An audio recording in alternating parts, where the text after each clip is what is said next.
Hello बच्चों, मैं दीप्ति शर्मा। आज आपको अपन ने इसके पहले वाले अध्याय में अपन ने पढ़ा था भारतीय अर्थव्यवस्था। आज अपन अर्थशास्त्र में मांग पढ़ेंगे, डिमांड।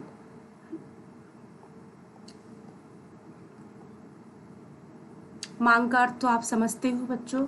मांग मतलब किसी भी वस्तु की मांग। अपन कैसे मांग सकते हैं, है ना।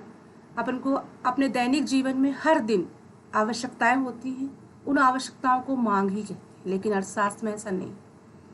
मांग शब्द का अर्थ अर्थशास्त्र में समान अर्थों से कुछ अलग होता है। अर्थों में मांग शब्द से तात्पर्य इच्छा से होता है।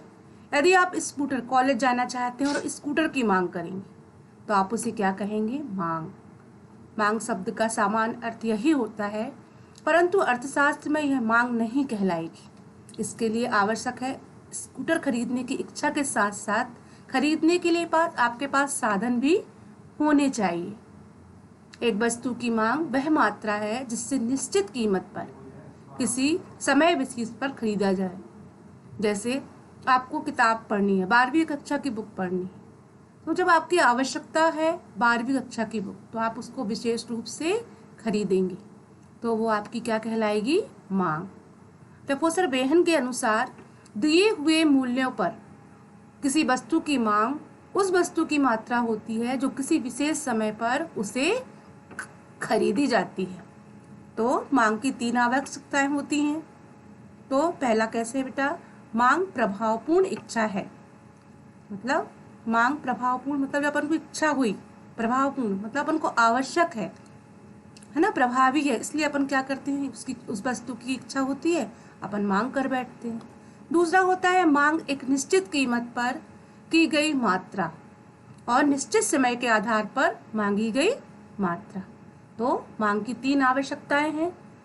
पहला मांग प्रभावपूर्ण होता है, दूसरा मांग निश्चित कीमत पर होती है और तीसरा निश्चित समय के आधार पर होती है। मांग तथा आवश्यकता में भी अंतर होता है बेटा।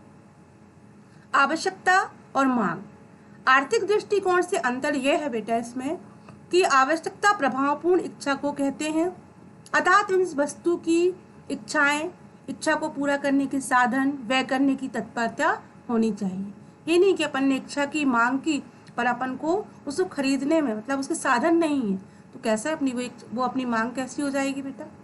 नहीं, ऐसा नहीं। जबकि मांग में तीनों बातों के अतिरिक्त निश्चित कीमत, निश्चित समय अवधि का उल्लेख होना चाहिए। तो ये आपने मांग और आवश्यकता में अंतर देखा। अब पढ़ेंगे बेटा मांग कितने प्रकार की होती हैं। तो मांग 3 प्रकार की होती है मुख्य रूप से। तो पहला है कीमत मांग, आय मांग और आड़ी मांग। कीमत, आप कोई वस्तु खरीदोगे पहले बेटा तो उसके लिए आपको क्या चाहिए पड़ेगी? वस्तु की कीमत। जब आपके पास साधन होंगे तभी आप किसी वस्तु को खरीद पाओगे ना। ऐसे ही अर्थशास्त्र में मांग से अभिप्राय मांग कीमत की मांग से होता है। किसी वस्तु की उस मात्रा को बताती है जो अन्य बातें समान एक उपभोक्ता के लिए निश्चित समय में विभिन्न काल्पनिक कीमतों पर खरीदने को तैयार की गई उपभोक्ता की आय। मतलब अगर वस्तु को खरीदना है तो सबसे पहले बस उपभोक्ता की क्या होनी चाहिए? आय। फिर आप अपनी रुचि, फैशन से संबंधित वस्तुएं और कीमत इत्यादि को परिवर्तन नहीं होता। मांग और कीमत का उल्टा संबंध होता है। अगर कीमत बढ़ती है तो क्या हो जाता है बेटा? मांग कम हो जाती है और कीमत कम होने पर मांग बढ़ जाती है। दूसरा है बेटा आय और मांग। आय से तात्पर्य वस्तु की सेवाओं से, मात्राओं से है। उपभोक्ता एक निश्चित समय में विभिन्न स्तर पर खरीदने के लिए तैयार हो जाता है। मतलब अपन केवल आवश्यक वस्तुएं ही खरीदते हैं, लेकिन उस पर अपन को अपनी आय पर वो निश्चित होती है। अभिप्राय होता है बेटा उपभोक्ता को रुचि, स्वभाव और वस्तु और सेवा मूल्य, मतलब उस वस्तु का कितनी आपके पास वस्तु का मतलब कितनी उपयोगिता है और आप उसका मूल्य दे सकते हो, तो वो आपकी आय पर निश्चित करता है। जिस प्रकार मूल्य मांगों और मूल्य की मात्राओं के संबंध को व्यक्त करता है, वैसे ही आय की मात्रा के संबंध को भी बताता है। तीसरा है बेटा आड़ी मांग। आड़ी मांग से अभिप्राय है किसी वस्तु या सेवा की उन विभिन्न मात्राओं से होता है जो संबंधित वस्तुओं सेवाओं की कीमत में परिवर्तन के परिणाम स्वरूप उपभोक्ता की आय, रुचि, फैशन, वस्तु विशेष की कीमत पर स्थिर रहती है। संबंधित वस्तुओं की व्याख्या दो प्रकार से की गई है, प्रतिस्थापन वस्तु और पूरक वस्तु। प्रतिस्थापन मतलब एक चीज के स्थान पर दूसरी चीज का उपयोग। जिन वस्तुओं का मूल एक दूसरे के स्थान पर प्रयोग किया जाता है उसे प्रतिस्थापन वस्तु कहते हैं। जैसे चाय या कॉफी, अगर चाय नहीं है बेटा तो कॉफी, अगर चाय का मूल्य बढ़ जाएगा तो लोग कॉफी पीने लगेंगे, और अगर कॉफी का मूल्य बढ़ जाएगा तो चाय, तो इसे कहेंगे प्रतिस्थापन वस्तुएं। एक वस्तु के मूल्य में कमी या वृद्धि दूसरी वस्तु की मांग या कमी में वृद्धि कर देता है। दूसरा है पूरक वस्तुएं। जिन वस्तुओं का एक दूसरे के साथ पूरक रूप से प्रयोग किया जाता है उन्हें पूरक वस्तु कहते हैं।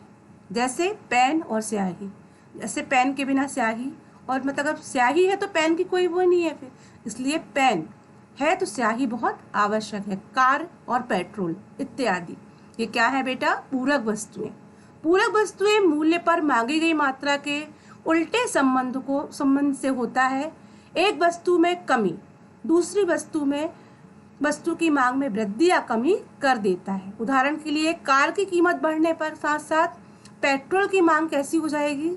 कम हो जाएगी, क्योंकि जब कार महंगी हो जाएगी तो कोई खरीदेगा नहीं, और पेट्रोल की मांग क्या हो जाएगी? कम हो जाएगी। इसके बाद बेटा अब अपन पढ़ेंगे मांग को निर्धारित करने वाले तत्व, मतलब कौन कौन से तत्व हैं जो मांग को निर्धारित करते हैं। तो सबसे पहले है वस्तु की कीमत। आप किसी वस्तु की आवश्यकता होगी तो सबसे पहले आप कीमत पूछते हो ना, है ना भाई? कितने का है भैया ये, ऐसा पूछते हो ना, कि ले लेते हो? पहले नहीं, पहले पूछोगे वस्तु की कीमत। आप कुछ भी खरीदते हो तो भैया कितने का है, ऐसा कहते हो ना। इसी प्रकार सबसे पहले मांग को निर्धारित करने वाला तत्व है बेटा वस्तु की कीमत। तो वस्तु की कीमत को प्रभावित करने वाला मुख्य कारण है कीमत। कीमत के परिणाम स्वरूप उसकी मांग परिवर्तन हो जाती है। प्राय वस्तु की कीमत घटने पर मांग बढ़ती है और कीमत के बढ़ने पर घटती है। तो सबसे मुख्य कारण है वस्तु की कीमत। मांग का नियम कीमत पर आधारित होता है। दूसरा है बेटा उपभोक्ता की आय। किसी भी वस्तु को खरीदने के लिए सबसे पहले आय, अपने पास उतनी अर्थव्यवस्था है कि नहीं, है ना। कोई वस्तु खरीदने के लिए सबसे पहले अपना आय का होना भी बहुत जरूरी है। अपने पास अगर आय नहीं है और अपन सोचे यार ये खरीद ले, नहीं, ऐसा बिल्कुल संभव नहीं। वस्तु की मांग की जाने पर उपभोक्ता की आय पर निर्भर करता है। वस्तु की कीमत में कोई परिवर्तन आय बढ़ने पर वस्तु की मांग बढ़ जाती है, मतलब किसी व्यक्ति की आय बढ़ेगी तो उसकी मांग भी क्या होगी? बढ़ जाएगी। और आय कम होने पर वस्तु की मांग कैसी हो जाएगी? कम हो जाएगी। तीसरा है धन का वितरण। आज समाज में धन का वितरण असमान है, किसी के पास ज्यादा है किसी के पास कम है, तो ये भी वस्तु की मांग को क्या करता है? प्रभावित करता है। धन का वितरण असमान है, विपरीत धन के समान वितरण अर्थात गरीबी अमीरी के बीच की दूरी अधिक नहीं, तो आवश्यकता और आरामदेह वस्तुओं की मांग भी कैसी हो जाएगी? अधिक हो जाएगी। है उपभोक्ता और रुचि, मतलब उपभोक्ता की रुचि कैसी है, वो कैसे उपयोग करेगा, किस वस्तु का किस आवश्यकता है किस वस्तु की।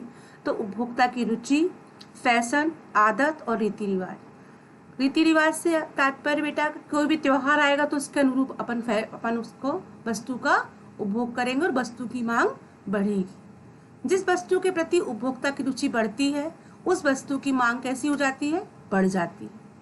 जैसे लोग कॉफी की अपेक्षा चाय को अधिक पसंद करते हैं, तो चाय की मांग कैसी हो जाएगी बेटा? बढ़ जाएगी। कॉफी की मांग बढ़ जाएगी तो चाय की मांग कैसी हो जाएगी? कम हो जाएगी। तो ये उपभोक्ता की रुचि के अनुसार ही होता है। पांचवा है बेटा संबंधित वस्तुओं की कीमत में परिवर्तन। तो किसी भी वस्तु की कीमत मांग संबंधी वस्तुओं की कीमत पर होने में परिवर्तन को प्रभावित करती है। प्रतिस्थापन जैसे चाय, कॉफी, चाय की कीमत में कमी होगी तो कॉफी की कीमत कैसी हो जाएगी? कम हो जाएगी। कॉफी के स्थान पर लोग चाय अधिक प्रयोग करने लगेंगे। यदि चाय की कीमत बढ़ती है तो कॉफी की मांग बढ़ेगी। जैसे कार और पेट्रोल की कीमत बढ़ने पर कार की मांग, इसके विपरीत पेट्रोल की कीमत कम होने पर कार की भी मांग कैसी हो जाएगी, बढ़ जाएगी। अगर किसी वस्तु की कीमत कम होती है तो मांग क्या होती है, ज्यादा हो जाती है। फिर जनसंख्या, जनसंख्या किसी देश की जनसंख्या में वृद्धि, तो वस्तु की भी मांग में क्या होगी, वृद्धि होगी। भविष्य में मूल्य परिवर्तन की आशा, भविष्य में जिन वस्तुओं की कीमत में वृद्धि होने से आशा होती है, वर्तमान में उसकी मांग कैसी होती है, बढ़ जाती है। अपन बहुत उपयोगी वस्तु होती है तो उनकी मांग कैसी होती है, बढ़ जाती है। उसी के हिसाब से उनकी कीमत में भी क्या हो जाता है, परिवर्तन। इसके विपरीत भविष्य में जिन वस्तुओं की कीमत कम होती है, मतलब कम होने की आशा होती है, तो वर्तमान में मांग भी कैसी हो जाएगी, कम। फिर है सरकारी नीतियां। यदि सरकार करों में वृद्धि करती है, आय में कमी के परिणाम स्वरूप वस्तुओं के मूल्य में वृद्धि के कारण वस्तु की मांग में भी क्या होगी, कमी हो जाती है। यदि सरकार व्यक्तियों को या वस्तु के उत्पादन में आर्थिक सहायता देती है तो आय में क्या होगी, वृद्धि, और वस्तु के मूल्य में कमी, तो ये वस्तु की मांग कैसी हो जाएंगी, बढ़ जाएंगी।